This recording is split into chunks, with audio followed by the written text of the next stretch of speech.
সৃষ্টি।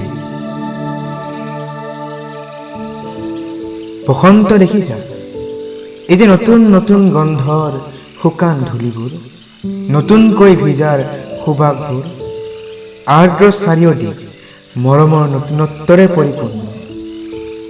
কমল পাতবোৰৰ মাজেৰে যে বৈ ৰয় শীতল বতাহৰ জাকবোৰ, সেই বসন্ত জীৱনৰ অন্য এক নাম। সৰি পৰা পাতবোৰেও যেন আকৌ জীৱন পাব খোজে এই আশাতীত সৌন্দৰ্যৰ মহল। কিন্তু কি কৰিবা, আশা জানো আকৌ আহে ঘূৰি।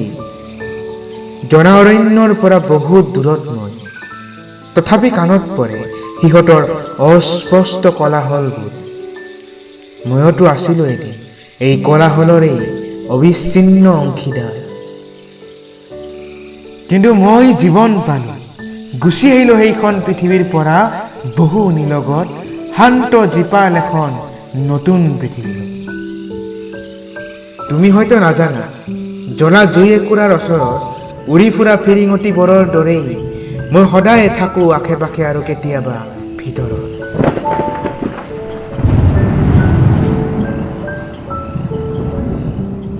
এই জুই শীতল, সেউজীয়া আৰু জীপাল, ঠিক সেই বসন্তৰ দৰেই।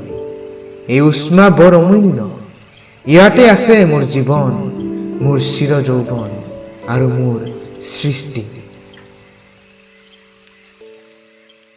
যদিহে এনেকুৱা আৰু ভিডিঅ' আগলৈ চাব বিচাৰে তেতিয়াহ'লে চেনেলটো ছাবস্ক্ৰাইব কৰক, সম্পূৰ্ণ ফ্ৰী। আৰু ভিডিঅ'টো যদি চাই ভাল পায় তেতিয়াহ'লে লাইক কৰক, কমেণ্ট কৰক আৰু যিমান পাৰে শ্বেয়াৰ কৰি দিয়ক। আৰু ছাবস্ক্ৰাইব সম্পূৰ্ণ ফ্ৰী, গতিকে কৰক। ধন্যবাদ।